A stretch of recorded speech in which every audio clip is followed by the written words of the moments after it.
I came home early from my girls' trip to surprise my husband and overheard him on the phone. Marriage is a complete nightmare, bro. I wake up every day regretting my decision. If it wasn't for her family's money, I'd be gone already. We had just celebrated our 3-year anniversary. I quietly left and returned at my normal time, greeting him with a kiss. 5 days later, he called me 27 times in 1 hour because he understood what I did. So, I don't even know where to begin with this. My hands are literally shaking as I type this out on my phone. I've deleted and rewritten this post like 7 times already.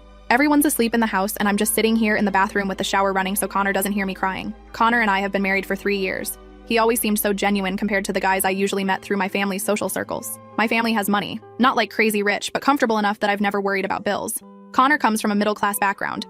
We renewed our vows last weekend at this small ceremony with just our closest friends and family. He literally cried reading his vows to me, y'all. Cried. Said I was the best thing that ever happened to him. Anyway, I was on a girls' trip to Nashville with my 3 besties from college. We've been planning it for months. We had all these plans. Spa days, wine tours, checking out that new rooftop bar everyone's been posting about on TikTok. But on the second day, Scarlett got food poisoning from this sketchy hot chicken place, and Tina had some emergency she had to handle remotely. The trip was falling apart, so we decided to cut it short. I thought, hey, perfect opportunity to surprise Connor. He's always saying how much he misses me when I'm gone, always texting me those wish you were here selfies from our couch with his sad puppy eyes. So I took an early flight back, stopped to pick up his favorite nachos from this hole-in-the-wall place near our house, and some craft beer he's been obsessed with lately. I was so excited to surprise him. I had this whole image in my head of his face lighting up when he saw me. I came in through the garage using my code so I could really surprise him. Our house has this weird layout where you can't see into the living room from the entryway. I could hear him talking upstairs in his gaming room, obviously on the phone since I didn't hear anyone else. So I set the food down in the kitchen and quietly headed up the stairs thinking I'd surprise him mid-call. And then I heard it. Marriage is a complete nightmare, bro. I wake up every day regretting my decision. I froze on the stairs. My heart literally stopped. I thought maybe he was joking around with one of his friends, so I waited for the laugh. But there was no laugh. If it wasn't for her family's money, I'd be gone already. The only good thing about this whole situation is that I don't have to worry about rent or bills anymore. I could literally feel my heart cracking in half as I stood there. The vow renewal thing last weekend? Pure torture, man. Had to stand there making up all this romantic bullshit while her family looked on all misty-eyed. I've gotten good at the performance, though. Oscar-worthy. He laughed then. Actually, laughed. But hey, small price to pay for the lifestyle, right? Her dad's talking about bringing me into the family business next year. Once I'm established there, I'll have options. More options than just being the money wife's husband. The money wife. That's what he calls me behind my back. 3 years of marriage, and I'm just the money wife to him. I don't know how I managed it, but I silently went back downstairs, grabbed the food and beer, and slipped out. I sat in my car in the parking lot for almost 2 hours just sobbing. My mascara was everywhere, and this old lady actually knocked on my window to ask if I needed help. I told her my dog died, the first lie of many I'd tell that day. I returned the food, told them my husband wasn't feeling well, and texted the girls that I decided to go to a hotel near the airport so I could catch up on some emails before heading back to Nashville the next day. I drove around for hours trying to figure out what to do. Every memory of our relationship was replaying in my head with this new horrible filter. All those times he insisted on paying for dinner, but only when it was somewhere cheap. How he was so reluctant to let me help with his student loans until I practically forced him. How he always seemed to have these big dreams, but never quite enough motivation to pursue them until my dad offered connections.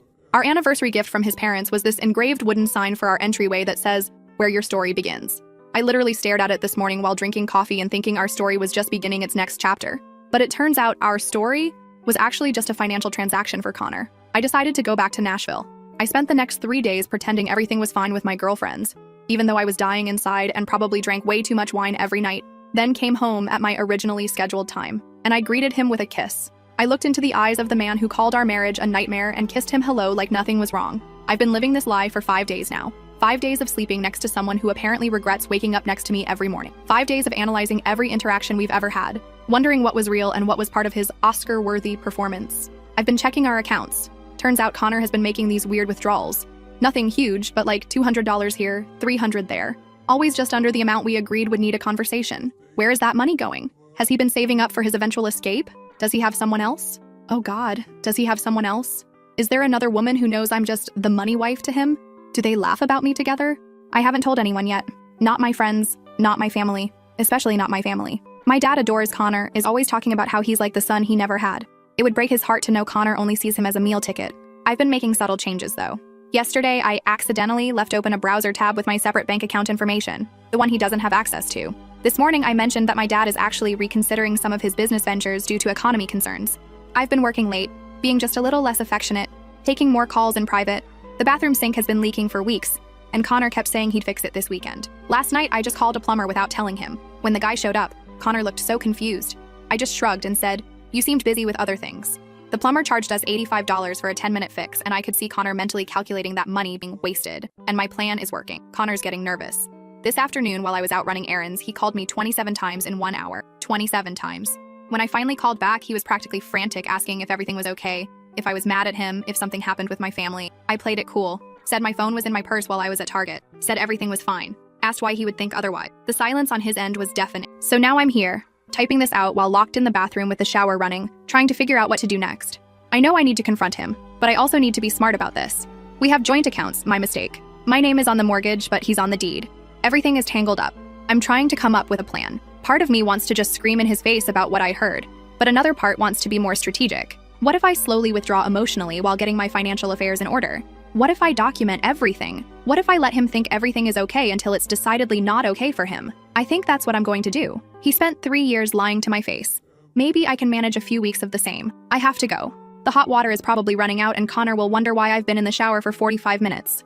I'm going to go out there, kiss my husband goodnight, and lie beside him while planning my exit. Edit. Connor just texted asking if I want to go away for the weekend to reconnect. The audacity of this man. Will update when I can. First update.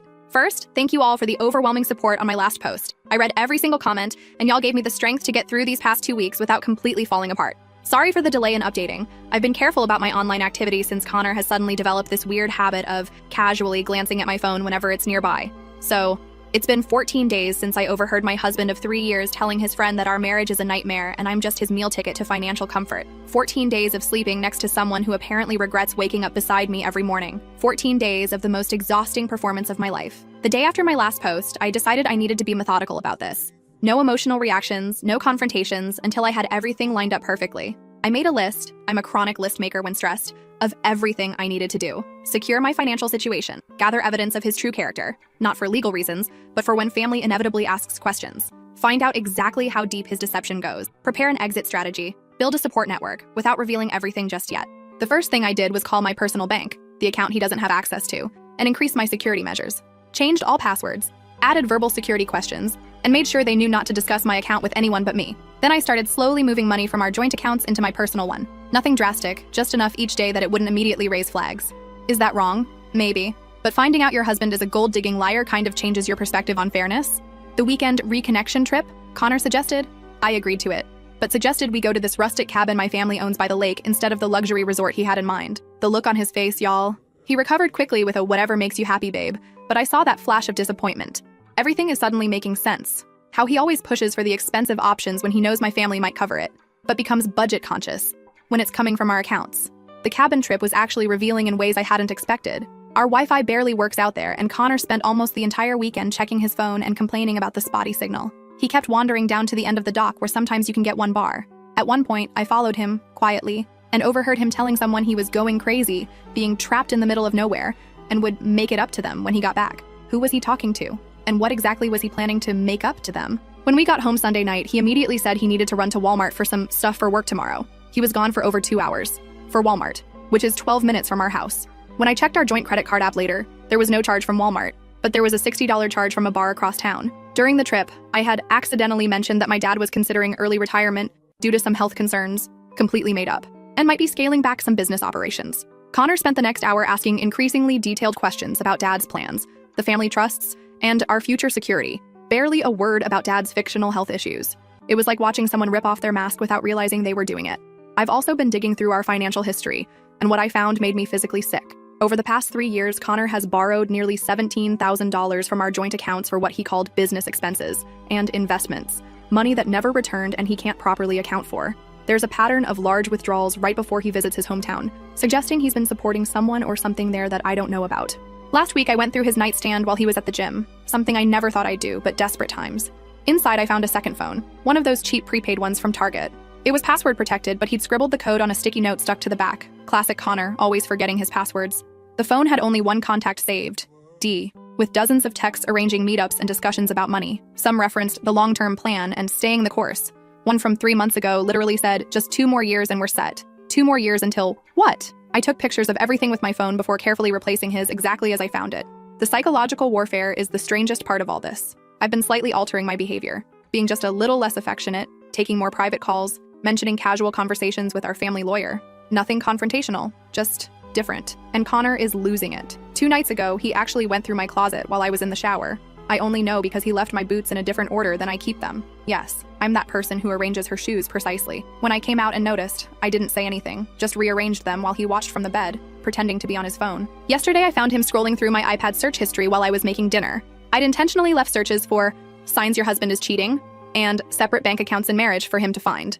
When I walked in, he practically threw the iPad onto the couch and started rambling about how much he loved the lasagna I was making, even though I was clearly making stir-fry. Our fridge has been making this weird clicking sound for months, and Connor always said he'd fix it. Yesterday, I casually mentioned maybe we should just buy a new one, and he immediately went into fix-it mode, spending 2 hours tinkering with it. Suddenly, all those household tasks he's been putting off for months are getting done. The bathroom door that's been squeaking since last Christmas, fixed. The broken porch light, replaced. The wobbly kitchen table, stabilized.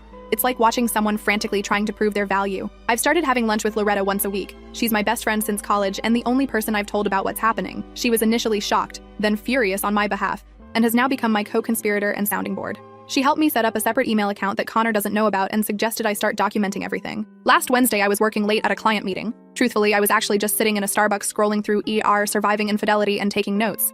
And Connor showed up unannounced with dinner. He's never done this in 3 years of marriage. He claimed he was just missing me, but spent the entire impromptu dinner interrogating me about a call he'd overheard me having with Loretta where I'd said something about making big changes. The call was actually about possibly redoing our guest bedroom, but he doesn't need to know that. Then came the 27 calls incident I mentioned briefly in my last post. I now realize what triggered it. I'd left some printouts from our joint account on my desk that morning, showing his large withdrawals over the past year. I hadn't confronted him about them, just left them there. When I came home that evening, the papers were in a different position. He'd seen them, panicked, and that's why he bombarded me with calls while I was in meetings. When I finally called him back after the 27th call, the conversation went like this. Me, hey, what's the emergency? My phone was in my desk during meetings. Connor, breathing heavily. No emergency, just, is everything okay with you? With us? You've been different since you got back from Nashville. Me, different how? Connor, I don't know, just distant? And you've been taking a lot of private calls. And you mentioned something about your dad reconsidering his business plans? I'm worried about you. Notice how he slipped in concern about my dad's business between fake concern for me? Classic Connor move that I never recognized before. Me. Everything's fine. Just busy with work. Why would anything be wrong? The silence on his end was so long I thought the call had dropped. Connor. No reason. I just love you, that's all. Me. I love you too. The biggest lie I've ever told. After we hung up, I sat in my car and cried for almost an hour.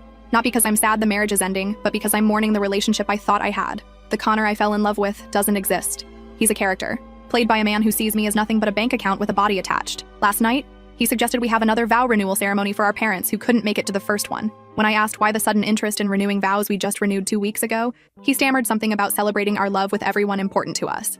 Translation: he's panicking about his gravy train derailing and wants to cement his position with my family. I smiled and said maybe next year. The relief on his face was palpable. What he doesn't know is that I've already spoken to a lawyer. Not our family lawyer, but someone recommended by Loretta who doesn't run in our social circles. I have an appointment next week to discuss my options. I've documented the financial discrepancies. I've secured my most important personal documents and irreplaceable family heirlooms by taking them to my friend's house for a photo shoot for her Instagram. Another lie, but hey, I learned from the master. The weirdest thing happened this morning. I was getting ready for work and Connor came up behind me in the bathroom, hugged me and started crying. Actually crying. Said he felt like he was losing me and didn't know why. For a split second, I almost broke down and confronted him right there. But then I remembered the conversation I overheard, remembered him laughing about his Oscar-worthy performance. And I just patted his arm and told him everything was fine, just busy at work. His tears dried up remarkably quickly when I mentioned I might have to postpone our trip to New York next month. The one where we were supposed to stay in that 5-star hotel his Instagram influencer friend recommended. Funny how his emotional crisis evaporated at the mention of a luxury experience potentially slipping away. The confrontation is coming. I'm almost ready. But I want him to sweat a little more, to feel the ground shifting under his feet without understanding why. I want him to experience just a fraction of the uncertainty and betrayal I've been feeling. Is that petty? Maybe. But when someone shatters your entire reality, I think you're entitled to a little pettiness. Edit. To those asking if we have kids, thankfully no. Connor always had just one more thing he wanted to accomplish before starting a family. I now realize that one more thing was establishing himself enough to leave with half my assets. Edit 2. Connor just texted asking if we can have dinner at my parents' house this weekend. Says he misses them. I bet he does. Second update.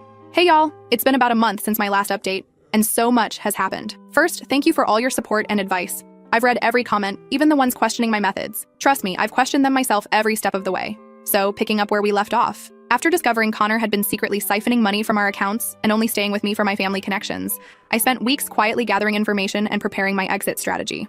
I was planning to confront him after I had absolutely everything in order, but life had other plans. Remember that dinner at my parents' house Connor was so eager to have? We went last weekend and it was enlightening. Connor was in full charm mode, complimenting my mom's new curtains, asking my dad detailed questions about his golf game, even offering to help my sister set up her new Sonos system. To anyone watching, he was the perfect son-in-law.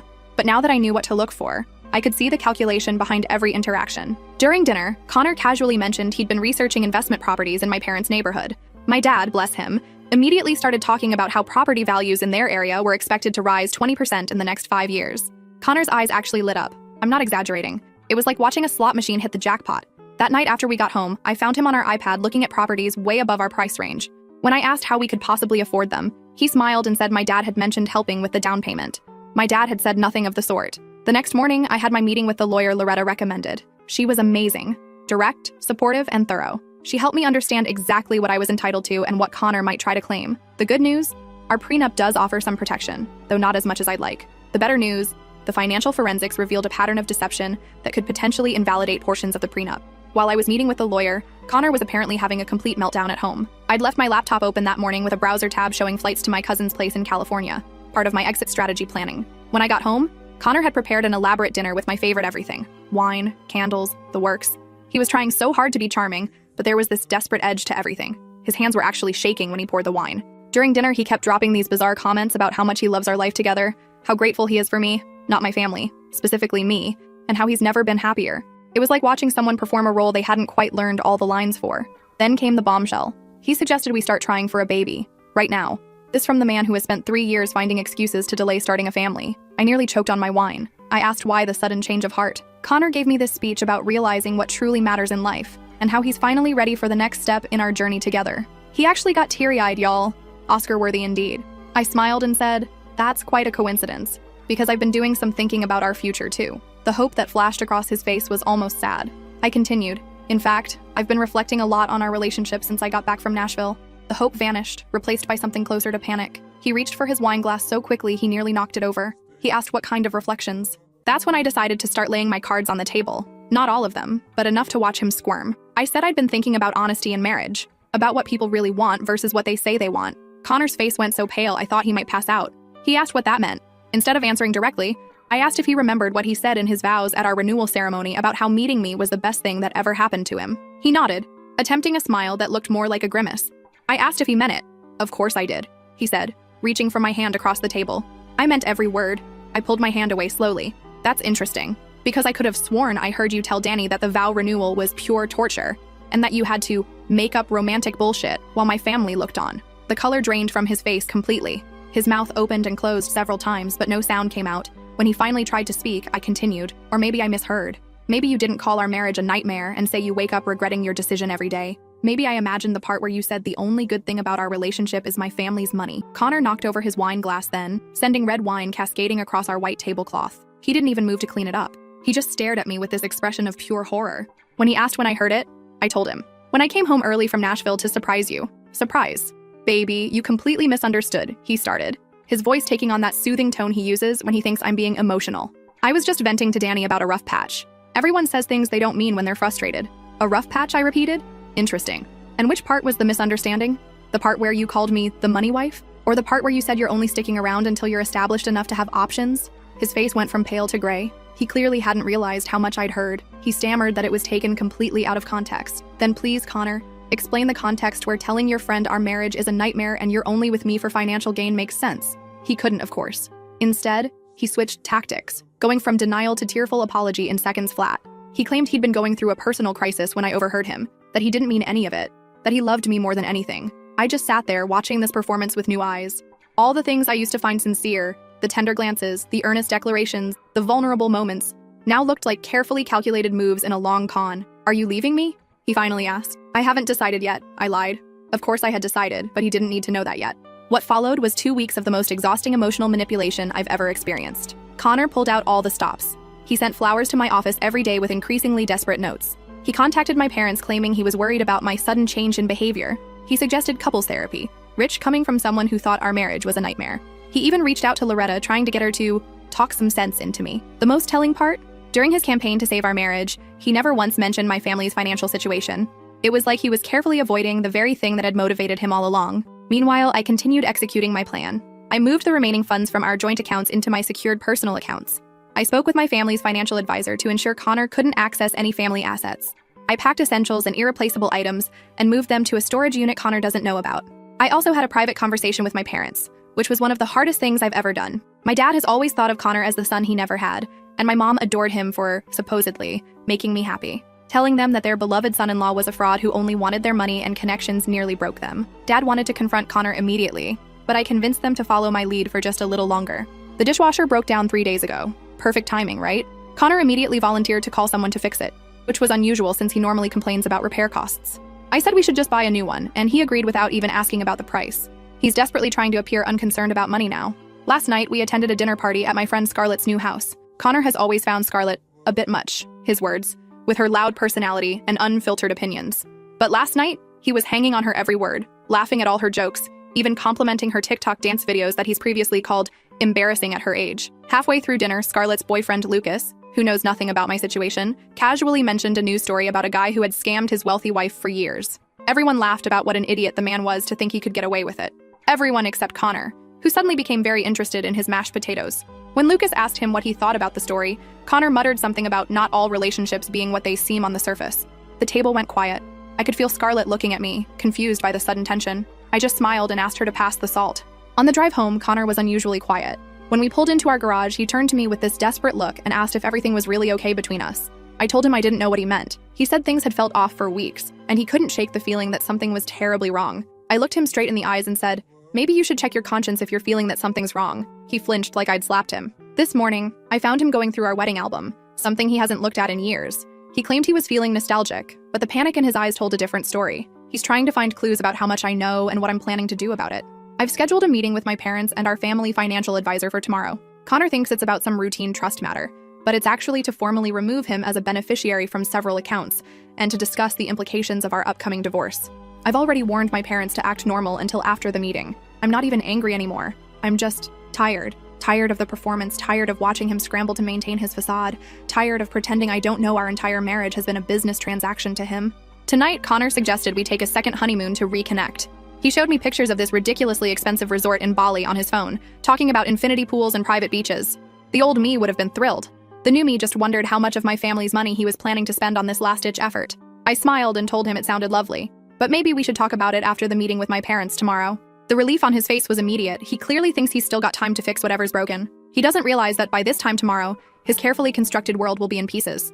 The meeting with my parents and the financial advisor is scheduled for 10 a.m. By 11, he'll know that I've known everything for weeks. By noon, he'll be faced with the reality that the gravy train has not only stopped, but is reversing course at high speed. Edit. Connor just texted asking if I want sushi for dinner tonight. Says he wants to treat me to something special before our big financial meeting tomorrow. If he only knew. Last update. Hey Reddit family. I want to start by thanking every single one of you who supported me through this journey. Your comments, messages, and advice helped me find strength on days when I felt like I was drowning. I promised a final update when everything was settled, so here it is. The conclusion to my story. So, that meeting with my parents and the financial advisor, it went exactly as planned. And Connor's face when he realized what was happening is something I'll cherish forever. We all sat down in my dad's home office. Me, Connor, my parents, and Mr. Bradshaw, our family's financial advisor since I was a kid. Connor was all smiles, probably thinking this was his chance to cement his position in the family finances. Dad started by asking Connor if there was anything he wanted to tell us before we began. Connor looked confused but said no. Everything was great. Dad nodded and then pulled out a folder containing printouts of Connor's secret withdrawals from our joint account, screenshots of text messages to Dee about the long-term plan and the coup de grace, a transcript of the phone call I'd overheard where he called our marriage a nightmare. Y'all should have seen Connor's face. It was like watching someone's entire world collapse in slow motion. He went from confused to shocked to panicked to calculating in about 10 seconds flat. He immediately tried to claim it was all a misunderstanding, that he'd been going through a rough time and had said things he didn't mean. Mom, who had been quietly seething since I told her everything, finally lost it. She called him a gold-digging parasite and said she'd never been so disappointed in her judgment of character. Connor actually tried to appeal to her, saying they'd always had such a special bond and that she knew the real him. Mom just laughed and asked which version was the real him, the one who called his marriage a nightmare or the one who cried during his vow renewal. The meeting ended with Mr. Bradshaw explaining that Connor had been formally removed from all family accounts, trusts, and business interests. Dad informed him that divorce papers would be delivered to him that afternoon and that he had 24 hours to remove his personal belongings from our house. Connor's final play was turning to me with tears in his eyes. Actual tears. The man deserves an Emmy. And asking if I was really going to throw away 3 years of marriage over one stupid conversation. I looked him straight in the eyes and told him I wasn't throwing away anything. He'd already done that when he decided I was nothing but a meal ticket. The divorce process itself was surprisingly quick. It turns out when one party has overwhelming evidence that the other entered the marriage under fundamentally fraudulent pretenses, and said party has the resources for good lawyers, things can move efficiently. Connor fought it at first, demanding half of everything, including future interest in my family's business. His initial counteroffer was so outrageous, even his own lawyer looked embarrassed. But his position weakened considerably when my team presented the evidence. The unexplained withdrawals, the hidden accounts we'd discovered, and most damning of all, the recordings of him admitting he'd married me for financial gain. In the end, he walked away with significantly less than he'd hoped for, though still more than he deserved in my opinion. The most satisfying moment came during our final mediation session. Connor's lawyer brought up his significant contributions to building my career and supporting my family's business interests. My attorney simply played the recording of Connor telling Danny that being my husband was his meal ticket and referring to me as the money wife. The look on Connor's face when he realized his own words had destroyed his leverage was priceless. Beyond the legal proceedings, these 6 months have been a roller coaster. The first few weeks after the confrontation were the hardest. I cycled through rage, grief, humiliation, and crushing self-doubt. How could I have been so blind? How could I have missed all the signs? My therapist, yes, I got an excellent therapist, best decision ever, helped me understand that Connor's deception wasn't successful because I was stupid or naive. It was successful because he was calculating and skilled at manipulation. She helped me see that trusting someone isn't a weakness. Breaking that trust is the failure, not giving it. I moved out of our house even before it was sold. Too many memories tainted by the knowledge that Connor had been performing, rather than loving me there. I found a beautiful apartment downtown, much smaller than our house but completely mine, decorated exactly as I want with no consideration for anyone else's preferences. The first night in my new place was weirdly hard. I'd been so focused on the logistics, setting up utilities, changing my address on Amazon, figuring out where all my random kitchen gadgets should go, that I hadn't prepared for the emotional impact. I've been rediscovering parts of myself that had gradually disappeared during my marriage. Remember how Connor always said my laugh was too loud in public? Last week I snorted laughing at a TikTok while waiting in line at Starbucks and didn't even think to apologize. Baby steps, right? My relationship with my parents has actually deepened through all this. Dad apologized to me, which caught me completely off guard. He said he worried that growing up with wealth had made me a target, and that he should have better prepared me for people who might see me as an opportunity rather than a person. It was the most vulnerable conversation we've ever had. Mom has gone full mama bear mode, checking in on me daily and sending me articles with titles like 10 signs that man is just after your money and how to spot a gold digger. It's a bit much, but I appreciate the sentiment. She's also set me up on 3 blind dates already, all with men she's personally vetted for financial independence. I've declined them all. I'm nowhere near ready to date again, but her heart's in the right place. My friends have been incredible, especially Loretta and Scarlett, who have shown up for me in ways I can never repay. Tina, unfortunately, sided with Connor initially. They had been friends before Connor and I met, and she believed his version of events. The strangest part has been running into mutual friends who don't know the whole story. Last week, I bumped into Connor's friend Danny, yes, that Danny who he was talking to on the phone, at Target. He did this weird half-wave, then pretended to be really interested in paper towels. I just smiled and kept walking. Later, I saw him watching me from the parking lot as I loaded my car. It was clear Connor had told him some version of events that painted me as the villain. Whatever. I don't have the energy to care what Connor's bros think anymore. Last month, Connor actually showed up at my apartment unannounced. He said he wanted to talk, to explain himself. I told him he'd had 3 years to be honest with me, and I wasn't interested in whatever story he'd crafted now. He tried to hand me a letter, which I refused to take. He left it in my mailbox anyway. For a moment, I considered burning it unopened, but curiosity won out. It was a strange mix of apology and justification. He claimed he truly had grown to love me despite his initial motivations, that he regretted his words to Danny, that he missed us, and the life we had built. I read it once, then shredded it without responding. His words have no power over me anymore. According to Loretta's cousin, who works at that fancy steakhouse downtown, Connor is now dating the daughter of one of my dad's business associates. She's been warned, of course, but has decided Connor is misunderstood, and that I clearly did something to provoke his behavior. Some lessons have to be learned firsthand, I suppose.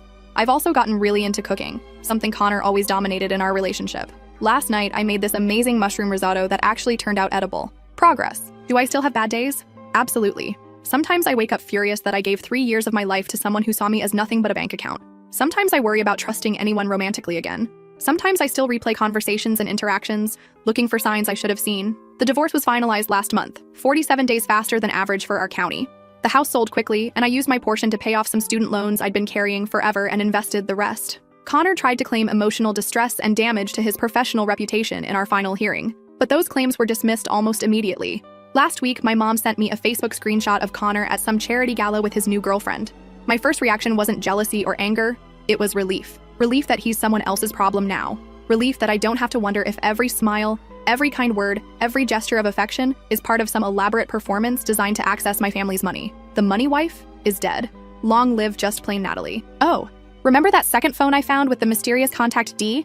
Turns out D stands for Denise, Connor's ex-girlfriend from college, who conveniently reached out to him 6 months after our wedding. Apparently, they'd been in contact the entire time we were married, with Connor sending her money regularly and promising they'd be together once the plan was complete. She attached screenshots of their conversations as proof, including one where he told her our vow renewal was the last hurdle before they could move to phase 2. I wasn't even angry when I read her message. I just felt sorry for her. She actually believes she's special, that he wouldn't do to her what he did to me. I sent her back one message. Good luck. You'll need it.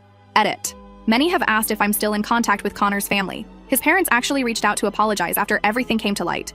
They had no idea what he'd done and were horrified. We exchanged holiday cards, but nothing more. Some connections aren't worth maintaining.